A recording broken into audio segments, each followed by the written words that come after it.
శ్రీ శివాయ గురవే నమః. గురు మహారాజు నేను కాదు మాట్లాడేది, ఆయనే నా చేత మాట్లాడిస్తున్నారు. ఒకసారి భక్తులు గురు మహారాజు గారు, బాలయోగేశ్వర పరమేశ్వర్ గారు, భగవాన్ గారు కలిసి శిష్యులతో షిరిడి వెళ్తారు. షిరిడి వెళ్ళిన తర్వాత ఆ షిరిడిలో భగవాన్ గారు శిష్యులు ఇలా కూర్చొని మాట్లాడుకుంటూ ఉంటారు. ఆ శిష్యుడు అంటారు భగవాన్తో, భగవాన్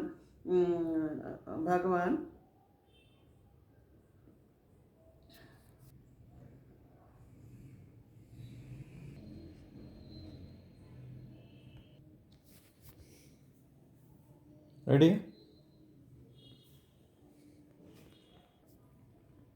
భగవాన్ గురువు ఆదేశించిన మాట పాలించడం అంటే ఏమిటి అని శిష్యుడు భగవాన్ అడుగుతారు. భగవాన్ చిరునవ్వు నవ్వుతూ ఇలా అంటారు, నాకు భక్తుడైన వాడు నే ఏ పనిలో ఉన్నా కూడా పిలిచినప్పుడు రావాలి. ఎలాగంటే స్నానం చేసిన, భోజనం చేసిన, నిద్రపోతున్న, ఉద్యోగం గురించి వెళ్తున్నా సరే భగవాన్ నేను వెళ్తున్నాను అని చెప్తాడు. భక్తి గల భక్తుడు అనమాట, శరణాగతమైన భక్తుడు అనమాట. ఫోన్ చేసి చెప్తారు అని భగవాన్ చెప్తారు.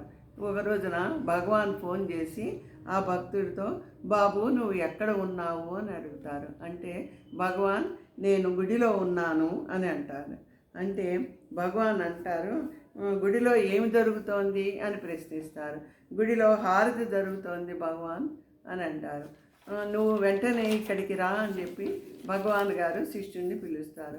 వెంటనే ఆ చూసే హారతిని కూడా చూడకుండా భగవాన్ గారు పిలిచారని వెంటనే భగవాన్ ఆజ్ఞ మేరకు ఆ శిష్యుడు అక్కడికి వెళ్తాడనమాట.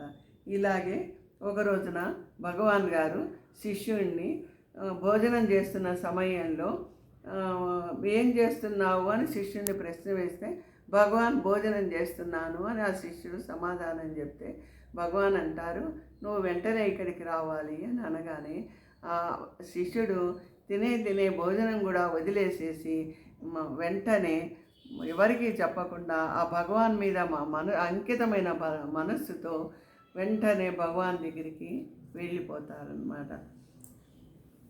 పిలవగానే వెళ్ళటమే, ఇదే గురువు ఏది చెప్పినా పిలవగానే వెళ్ళటమే శరణాగతి భక్తి. నేను పిలవగానే ఎక్కడైనా భక్తుడు ఆ శరణాగతి భక్తితోనే కదా రావటము. అవునా గురుదేవా, అలాంటి శిష్యుడు ఉన్నాడా అని అడుగుతాడు భగవాన్ని శిష్యుడు.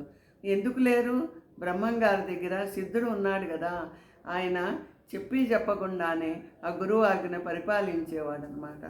అలాగే గురువు ఆజ్ఞ పాలించడం అసాధారణ చర్య.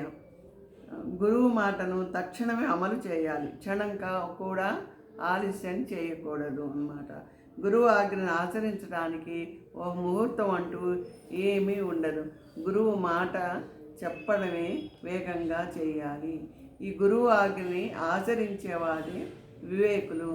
శివస్వరూపమైన భగవాన్ ప్రత్యక్షంగా షిరిడీలో ఆ భక్తునికి చెప్పిన విషయాలు అది విన్న ఆ శిష్యుడు పరమశివపై, భగవాన్ నిజంగా మీరు నాకు షిరిడి సాయిబాబా లాగానే కనిపిస్తున్నారు, మీరు ఈశ్వర స్వరూపము అని చెప్పి ఆ భగవాన్ పాదాల మీద సాష్టాంగ నమస్కారం పెడతారు అనన్యమైన భక్తితో అన్నమాట. హర హర మహాదేవ. బాలయోగేశ్వర భగవాన్ గారికి నమస్కారాలతో విజయాభ్రమరాంబ తాడేపల్లి.